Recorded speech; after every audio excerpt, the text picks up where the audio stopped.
Bonjour tout le monde, distingués invités, chers amis, parents, collègues, journalistes.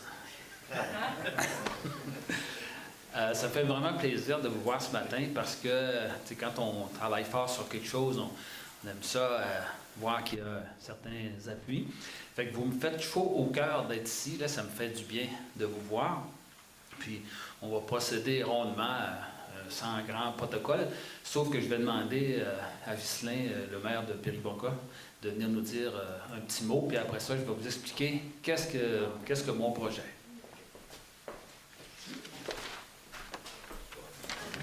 Merci, Denis.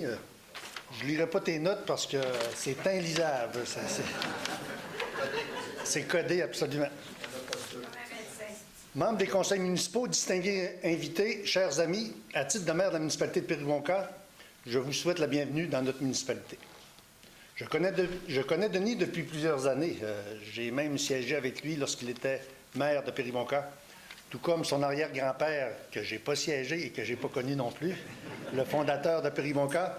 Ils ont toujours été fiers de leur municipalité et ont tous les deux mis beaucoup d'énergie afin de faire progresser la municipalité. À l'âge où certains choisissent de prendre une retraite bien méritée, Denis a plutôt choisi de se lancer une nouvelle entreprise, un nouveau média web dont le siège social sera à Péribonka, média qu'il présentera tout à l'heure. Pour nous, à Péribonka, c'est une chance unique que nous avons de faire parler de notre municipalité à la grandeur du Québec, sinon de la planète. Nous lui souhaitons la meilleure des chances de succès et espérons que son entreprise puisse prospérer tant pour son bénéfice que pour celui de la municipalité. Je lui cède donc la parole afin qu'il nous explique en détail quelle sera son entreprise. Merci.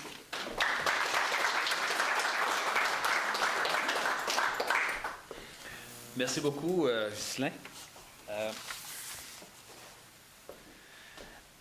Je travaille sur ce projet-là depuis bientôt 2 ans. 2 ans, commencé au mois de septembre, il y a 2 ans. Je pensais que ça allait prendre 6 mois pour décoller ça, mais vous savez, moi, j'étais un éternel optimiste. Moi, mon père disait « pas capable, il est mort », puis « impossible », ça faisait pas partie de notre dictionnaire.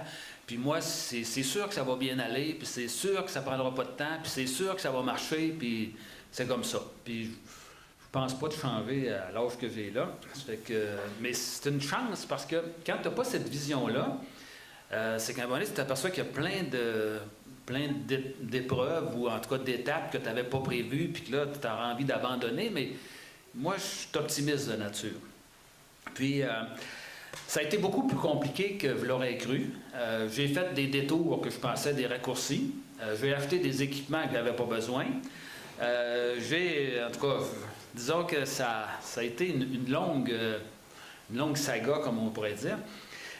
Mais je dirais que tant que j'ai voulu tout faire moi-même, ça veut dire essayer de m'organiser là, pour faire des entrevues, s'occuper du son, puis tout le kit, là, ça ne marchait pas. Là, j'en avais trop. Ça a commencé à marcher quand j'ai commencé à engager des gens, entre autres des jeunes, qui eux autres connaissent la technique mieux que moi, puis qui sont bons là-dedans, puis qui peuvent me permettre de faire ce pourquoi je peux être bon, ça veut dire faire des entrevues, faire des recherches, mais tout l'aspect technique, là, c'est pas pour moi. Ça fait que, entre autres, j'ai engagé il y a plusieurs mois Cédric Cadorette-Martel qui s'occupe de l'audio. Il y a Gina Pilote là, qui travaille avec moi depuis quelques semaines, parce que là, comme on dit, ça débordait. Puis j'ai un autre employé à temps partiel, j'ai 3 employés à temps partiel là, qui m'aident. Et avec ces jeunes-là, je suis capable d'avancer, puis je pense qu'on va pouvoir produire quelque chose d'intéressant. Aussi, c'est que ceux qui me connaissent depuis longtemps savent que c'est un vieux rêve. C'est pas d'hier que je parle de faire un média. Il y en a qui vont dire ben, c'était le temps que ça arrive, sinon on aurait pensé qu'il était radoteux. Parce que je dirais que depuis peut-être la fin des années 70, quand j'ai commencé à m'impliquer, au moment où j'étais éditorialiste pendant un certain temps à la revue Focus, ceux qui sont les plus vieux vont peut-être se rappeler de ça, une revue qui était à la fois politique et culturelle. J'ai fait des éditoriaux pendant un certain temps, puis la revue a tombé pour toutes sortes de raisons. Pas nécessairement à cause des éditoriaux, là, mais j'ai eu quelques épisodes là, dans des médias où j'ai été chroniqueur de temps en temps, mais j'ai toujours rêvé de pouvoir dire ce que je voulais, de la manière que je le voulais, puis d'assumer tout ça. Parce que moi, les lettres anonymes, c'est pas mon genre. Moi, quand je dis quelque chose, je signe mon nom en bas, puis j'en suis fier. Puis, eh bien, voilà que c'est en train de se faire. Puis, au début, je voulais appeler ça Radio Péribonka. Parce que, d'abord, Péribonka, moi, c'est mon lieu, on pourrait dire, favori. Mon arrière-grand-père a été le fondateur, j'ai été maire, mon terrain au cimetière est réservé. Bon, ça fait que là, pour moi, Péribonka, c'est le cœur de mes pensées, puis je suis bien ici. J'aime ça, c'est beau, puis j'aime ça. Excusez-moi. Puis, mais finalement, c'est que j'en ai parlé avec quelques personnes, entre autres du monde des médias, puis ils m'ont dit, ben Denis, Radio Péribonka, d'abord, c'est pas véritablement une radio parce que c'est sur Internet, puis Péribonka, ben, ça va avoir l'air d'un petit village, ça va avoir l'air de quelque chose qui est local, genre un bulletin paroissial. Mais moi, dans mon optimisme, je me disais, mettons Radio Péribonka, tout le monde va se garrocher sur la planète pour savoir qu'est-ce qu'on a à dire dans un petit village comme ça, mais ça a l'air que c'est pas comme ça que ça marche. Fait que là, ben, j'ai écouté ça, j'ai pensé à toutes sortes de noms. J'ai essayé de trouver un nom qui était plus large, puis avec lesquels j'étais très à l'aise. Et finalement, ben, ça l'a cheminé, comme on dit. Puis aussi, c'est que là, j'ai fini par trouver un nom sur lequel j'ai arrêté et que je vais vous montrer.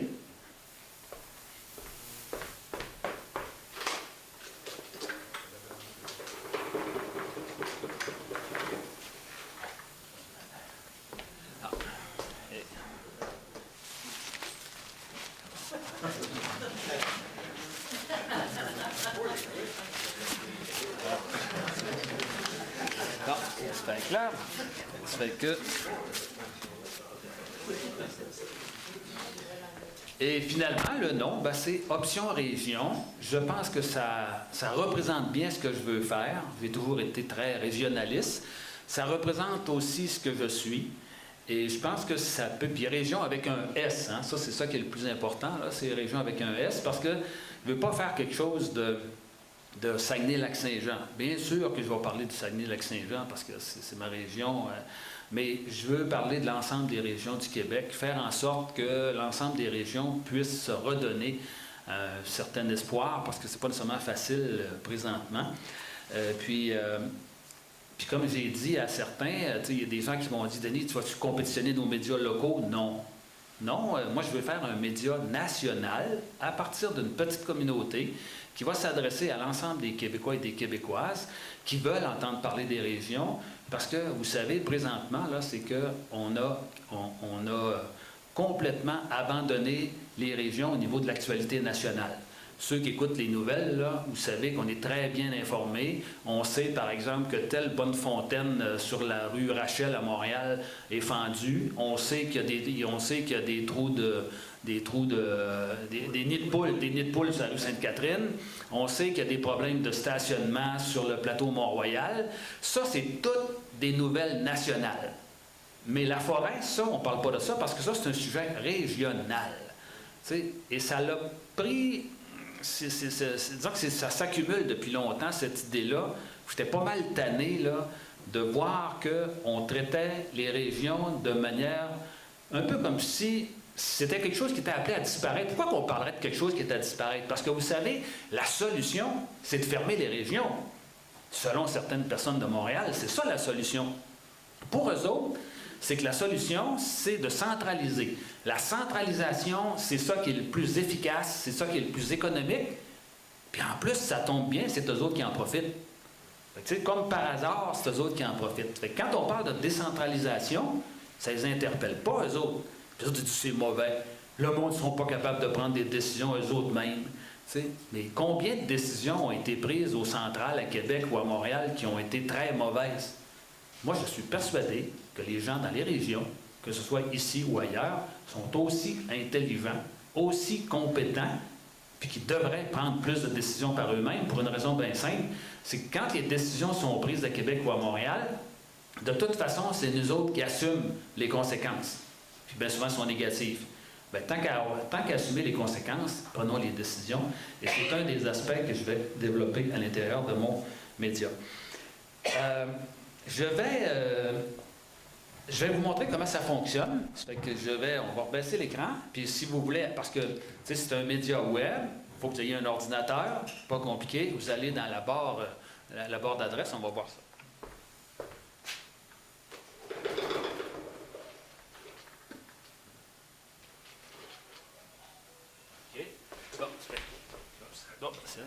Bon, supposons que vous êtes à l'ordinateur, vous avez en haut votre barre d'adresse. Vous n'allez pas dans la barre de sujet de recherche, là. Bonjour Michel. Content que tu sois là. Un pionnier des médias locaux qui est là. Michel, il devait avoir la trouille aussi quand il s'est lancé dans sa première épisode de journal, en tout cas. Bon, ben moi, le gérant de banque, il n'y en a pas, ça fait que là, c'est ma blonde. Bon. OK, ça fait que là, ce que je vous disais, c'est que vous allez dans la barre d'adresse en haut et vous allez faire option région avec un S, pas d'accent.com. Et parce que si vous allez en bas, bon, ça veut dire que là, vous allez arriver directement sur le site. Fait que là, une fois que vous êtes sur le site, à ce moment-là, il y a différentes options. Si vous mettez option région dans la barre sujet, compte tenu du fait qu'il n'est pas beaucoup référencé, parce que ça commence, il va vous sortir toutes sortes d'affaires, peut-être que vous ne l'aurez pas tout de suite. Mais si vous allez dans la barre d'adresse en haut, ça va arriver directement dessus. Fait que là, vous arrivez sur le site d'Option Région, il y a l'accueil, il y a un à propos, Samedi, on change le monde. Samedi, on change le monde, ça, c'est le titre de mon émission. 1 heure, excusez, 1 heure par semaine. Puis à ce moment-là, c'est que je vais parler de différents sujets que je vais vous expliquer justement tout à l'heure. Bon, il va y avoir un blog, il va y avoir des sondages, puis aussi, il va y avoir devenir membre pour savoir, pour supporter le média. Là, si on s'en va en bas, mettons dans les différentes options, mettons qu'on veut ouvrir option région. À propos d'option région, on veut savoir c'est quoi option région, mais au lieu de le savoir par audio, on veut le savoir par écrit, bien, c'est possible. Si on pèse dessus, bon, un média web, initiateur de solutions pour une société meilleure. Moi, je l'ai dit, puis je vais le redire, je ne cherche pas de coupable, je cherche des solutions. Vous avez la mission, les valeurs, etc., les orientations, ça fait que vous allez pouvoir aller voir ça. Bon, si on va après ça, mettons, dans Samedi, on change le monde, ça c'est l'émission, là on tombe sur l'audio, là vous avez une petite explication sur c'est quoi une émission d'affaires publiques, d'information, de mobilisation une fois par semaine, produite à Périguonca par Denis Trottier, assisté par Cédric Cadoric-Martel. Puis on dit que ces contenus sont élaborés en considérant l'objectif de la mise en place d'un projet de génération progressiste pour tous les Québécois et Québécoises, tout en favorisant l'autonomie de chacune des régions du Québec. C'est mes deux grandes orientations que je vais vous expliquer tout à l'heure. On baisse. Bon, là, vous avez le choix. Soit que vous écoutez toute l'émission au complet, 45 minutes, 8 secondes. Puis à ce moment-là, vous pesez là-dessus. On ne pèsera pas tout de suite. On va l'essayer tantôt. Puis à ce moment-là, c'est que là, vous écoutez toute l'émission au complet. Si vous dites, moi, il y a juste une partie qui m'intéresse parce que vous avez déjà entendu parler, vous ne voulez pas savoir c'est qui Denis Trottier, bon. À ce moment-là, vous pouvez aller plus bas. Puis là, vous êtes, entre autres, et puis, excusez, avant, il y a un sondage, là. Il va y avoir un sondage qui peut être fait, ben c'est un petit peu Cédric, bon, compléter le sondage de la semaine. Chaque semaine, il va y avoir un sondage. Des fois, il va durer 2 semaines, ça dépend des fois. Puis ça va être en relation avec les propos qui vont avoir été tenus pour savoir si vous êtes d'accord, pas d'accord, etc. Puis, si vous voulez écouter juste une partie de l'émission, là, on descend, introduction, présentation du projet, ça veut dire que là, c'est tout séparé par morceaux. Là, c'est un petit morceau, 2 minutes 24. Qu'est-ce qu'option région? C'est 4 minutes. Puis après ça, mettons, vous pouvez écouter l'histoire régionale, l'histoire d'Édouard Niquette, fondateur de Péribonka, parce que je vais parler de personnages qui ont marqué l'histoire. Puis compte tenu du fait que mon arrière-grand-père était le fondateur de Péribonka, j'ai fait quelque chose sur lui, puis je dis dans l'émission, entre autres, inquiétez-vous pas, je ne ferai pas toute la délignée chez nous, c'est le seul dont je vais parler. T'sais, je vais parler d'autres personnages par après, entre autres d'Onésime Tremblay, peut-être aux 3e émission, là, un personnage marquant, puis je vais parler de d'autres personnages de d'autres régions, parce que au Québec, on ne connaît pas les régions. On ne se connaît pas. Même nous autres, les gens des régions, on connaît très peu de choses de l'Abitibi, puis inversement, la même affaire, là. Puis quand on ne se connaît pas, on ne travaille pas ensemble. Un des objectifs que j'ai, c'est rapprocher les gens des régions. Bon, fait que là, puis là, vous avez différentes affaires. Là. Vous avez, si on baisse encore, Cédric, là, bon, vous pouvez écouter. Bon, ça va être mon premier éditorial. Non, le titre, c'est « Non, la politique, ce n'est pas de la merde ». Moi, je suis écœuré d'entendre ça, que la politique, c'est tout de la merde. Mes étudiants disaient ça. Je rencontre du monde sur la rue, ils me disent « Ça va, toute la merde ». C'est là, non. Pour moi, ce n'est pas de la merde, la politique. C'est un outil collectif pour améliorer la société. Puis je vais expliquer pourquoi là-dedans. Bon, et vous avez, après ça, programmation de la prochaine émission. Puis je vais mettre au moins une chanson, un petit peu de musique. Là, puis la première semaine, c'est La quête de Jacques Brel, qui est une chanson que j'ai toujours bien aimée. Puis chaque semaine, je vais avoir des invités. Puis eux autres, ils vont mettre leur chanson favorite. Fait que si on revient au début, on va écouter les 7 premières minutes pour vous montrer un peu qu'est-ce que ça donne.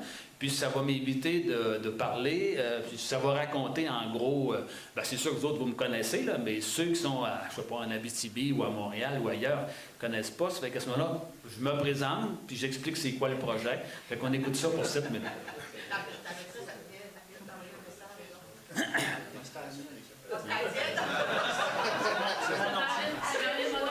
OK. Bon, c'est beau. Ça fait qu'on écoute ça, on démarre ça.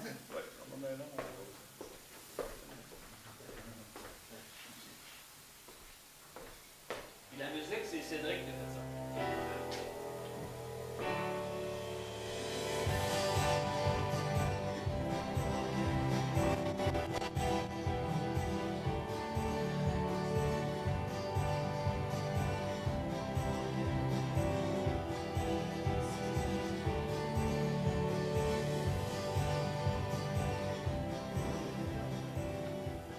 Ici Denis Trottier, l'initiateur d'Option Région.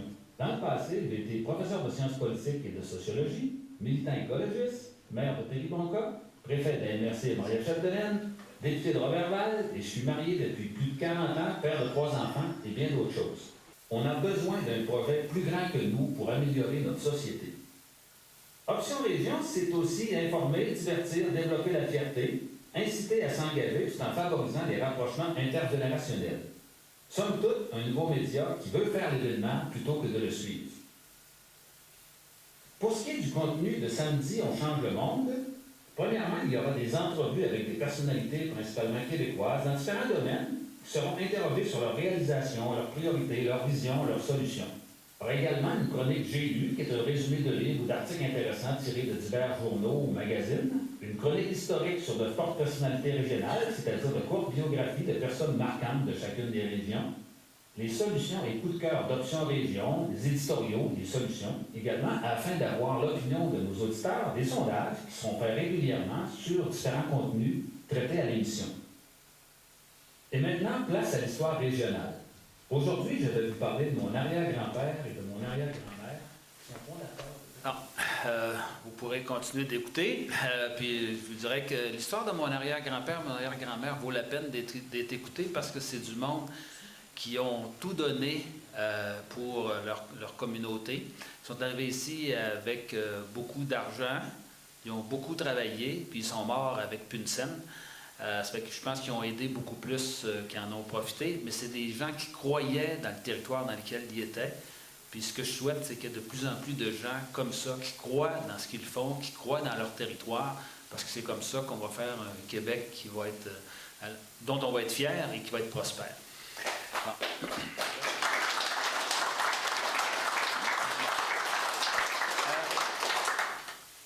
Je voudrais vous donner aussi quelques autres éléments. Des gens qui disent c'est quoi ce genre de journalisme-là que tu vas faire? D'abord, c'est que le monde des médias est en profonde transformation. Vous le voyez, là, présentement, avec les tweets et avec toutes sortes d'affaires, c'est rendu aujourd'hui qu'un tweet, des fois, est plus important un éditorial du meilleur éditorial du monde entier. Là. C'est dans ce monde-là qu'on est. Puis, c'est pas fini la transformation des médias. Et moi, ce que je veux faire, je m'inspire de ce que j'ai vu en France, qui appelle le journalisme de solution. Présentement, on a beaucoup de journalistes de problèmes. Souvent, les journalistes courent après les problèmes. Tu sais, c'est que là, une bonne nouvelle, c'est pas une... Excusez. Une bonne nouvelle, ce n'est pas une nouvelle. Une mauvaise nouvelle, c'est une bonne nouvelle. Tu sais, c'est le monde dans lequel on est. Et ça, je pense qu'il faut que ça arrête parce que ça répand un cynisme qui est assez inquiétant et ça conduit notamment à ce que des gens qui sont très questionnables puissent devenir président des États-Unis. Parce qu'il faut être conscient que si Donald Trump est rendu ce qui est rendu là, c'est parce qu'il y a eu l'appui d'un certain nombre de médias, etc., etc. Il y a une responsabilité là-dedans. Je pense qu'il faut avoir des médias qui vont être de plus en plus responsables puis qui vont chercher des solutions. C'est dans cet esprit-là que moi, je veux m'inscrire. Moi, je vais faire ça, mais je vais prendre aussi fait et cause pour les régions, parce que je vais avancer des affaires, puis des affaires sérieuses, bien entendu, puis je vais prendre la défense des régions, puis je vais parler en leur nom, parce que, d'une part, présentement, on est complètement disparu de l'écran radar, là, comme je vous disais tantôt, des médias nationaux. Présentement, en 2015, le poids média de toutes les régions du Québec, sauf Québec et Montréal, toutes les régions, Saguenay-Lac-Saint-Jean, Côte-Nord, Abitibi, etc., c'était moins de 1% de toutes les nouvelles nationales. Ça veut dire que nous, on est disparu de l'écran radar, on n'existe plus. Puis quand on n'existe plus dans les médias, on n'existe plus beaucoup dans la politique, parce qu'entre autres, c'est qu'à la période des questions, là, on pose des questions sur ce qui était marqué dans le journal, ou ce qu'on a entendu à Radio-Canada ou à TVA, etc. Fait que c'est ça. Fait que moi, je vais essayer d'apporter au moins un peu d'eau au moulin pour faire en sorte que les régions puissent avoir leur place. Également aussi, c'est que je suis inquiet de l'avenir des régions. Puis, pas parce que je ne suis pas député, là, ça, c'est pas grave, ça. Parce que oui, ça me permet de faire quelque chose que je rêvais depuis très longtemps. Mais globalement, on assiste actuellement à une centralisation qui est extrêmement importante au niveau gouvernemental. On voit les postes qui se regroupent de plus en plus. Puis comme je disais tantôt, c'est que la centralisation, ça fait l'affaire du monde de Montréal, parce que les autres, c'est là qu'ils sont, puis c'est leur vision, puis ils pensent que c'est ça qui est le mieux pour le Québec. Mais nous autres, on n'est pas obligés d'accepter ça. Bon. Deuxième élément, c'est que nos entreprises, nos grandes entreprises sont en train de devenir petites. Des compagnies comme Alcan, qui avaient 10 000 jobs, 10 000 emplois en 1980, sont rendus à 3 000, 3 500, puis ils s'en vont vers 2 000. Des entreprises comme Domtar, anciennement, quand j'étais jeune, à Domtar, en bas, il y avait 650 employés. Là, maintenant, résolu, il y en a 125. Puis je comprends qu'il faut qu'ils modernisent, mais il faut qu'on trouve des jobs de remplacement. On ne peut pas empêcher la modernisation, mais il faut qu'on trouve des jobs de remplacement. Et je pense que le fait qu'on ne parle plus de nous autres, qu'au niveau économique, ça diminue de plus en plus, on est dans une situation extrêmement inquiétante, puis il faut changer cette dynamique-là. Ça va nous prendre un nouveau modèle de développement. Un modèle de développement dans lequel les régions seront au cœur des décisions qui les concernent. Il faut que ce soit nous autres qui décident de notre avenir, notamment par le biais des décisions sur les ressources naturelles. C'est que présentement, quand on décide, c'est des gens qui ne sont pas... Moi, j'ai de la misère à croire, prenons l'exemple de la forêt, que des gens qui ne vivent pas dans un milieu forestier puissent prendre des meilleures décisions que ceux qui vivent dans un milieu forestier. Normalement, quand tu aimes quelque chose, tu restes là. Puis moi, je pense sincèrement que si les gens ne veulent pas rester dans les milieux forestiers, ils devraient nous laisser décider, parce que c'est nous autres qui restent ici, c'est nos ancêtres qui ont bâti ça, puis c'est nos petits-enfants qui vont peut-être en vivre, du moins c'est à souhaiter. Je pense que c'est comme ça qu'il faut voir ça. Aussi, je dirais que je pense que ça prend un antidote au cynisme. Le cynisme est rendu assez important. Aujourd'hui, le monde cynique, il y en a passablement. Puis je pense qu'il faut amener des solutions. Puis c'est pour ça que je vais travailler dans ce sens-là. Pour ce qui est du financement, il y en a qui peuvent se dire, comment c'est financé? Aucune subvention, je n'en ai pas demandé, je ne voulais pas en avoir, je voulais garder entière liberté. C'est financé à même notre argent, à moi et Daniel. Là. On a mis pas mal d'argent là-dedans présentement. Ce que j'espère, c'est que je vais avoir un soutien financier éventuellement par le biais de cartes de membres. Je vais vendre des cartes de membres d'Option Région. C'est comme un club privé. Puis finalement, les gens qui vont trouver que ça a du bon sens ce que je fais, je vais dire, donnez-moi au moins 5$ ou plus. Il y en a qui ont cet argent-là. Puis à ce moment-là, c'est que j'espère pouvoir en vivre. Tu sais, je ne veux pas devenir millionnaire avec ça, mais j'ai des frais, j'ai des employés, etc. Ça fait qu'il faut que ça se fasse vivre. Là, on va faire marcher ça pendant 3 mois. Dans 3 mois, je vais décider qu'est-ce que je fais avec ça. Si la rentabilité est là, si je suis capable d'assumer mes frais, je continue. Sinon, là, je vais réfléchir soit à un nouveau modèle ou en tout cas à une nouvelle orientation. Puis aussi, c'est sûr que c'est un média qui est en transformation. Là, il y a des affaires que je vais améliorer en cours de route. C'est pas parfait. Je n'ai pas les moyens ni de Québécois, ni de Desmarais, ni de Radio-Canada pour lancer ça. Je pense sincèrement qu'avec tous les rôles que j'ai joués, je peux occuper un poste de conciliateur entre différents intérêts. Les intérêts des écologistes, les intérêts des économistes, les intérêts des régions, des urbains, c'est des réalités que je connais bien. Puis je pense que je peux travailler à asseoir les gens dans un projet commun qui pourrait être intéressant, parce que quand on a un projet commun, ça va bien plus vite, puis ça avance, puis c'est bon pour tout le monde. La première émission, ça c'est l'émission 0, l'émission avant-première. Il va y avoir une nouvelle émission qui va être mise en ondes le samedi, le 1er octobre, c'est-à-dire dans 10 jours à peu près.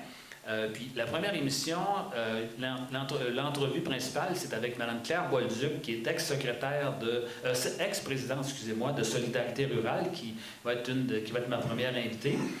Il va y avoir des personnages importants, comme entre autres soit Onésime Tremblay ou d'autres. Je vais faire aussi des résumés de livres que j'ai trouvés intéressants, puis un éditorial, comme je vous ai dit. Le premier, il me paraissait important de le dire haut et fort. Moi, j'ai toujours aimé la politique, puis j'aime encore ça. Puis tu sais, je suis un passionné de politique, puis je ne suis pas capable d'entendre ça, que la politique, c'est de la merde. Non, merci. Ça fait qu'on va essayer de changer ça. Fait qu'en gros, je conclue en disant que les grandes orientations, c'est de favoriser l'autonomie locale et régionale au niveau de l'ensemble du Québec, puis de participer à un projet de génération progressiste pour l'ensemble du Québec. Pourquoi les deux plutôt qu'il n'y en ait qu'un? Parce que je pense que si on veut que les régions deviennent autonomes puis qu'ils puissent décider par eux-mêmes, ça nous prend quand même des grandes orientations québécoises qui vont nous réunir pour l'ensemble du Québec. Et je pense qu'il faut que les deux avancent en même temps. Est-ce que ça va fonctionner? C'est vous autres qui va me le dire. Si j'ai de l'appui, ça va avancer. Sinon, comme on dit... on verra, la vie ne sera pas terminée.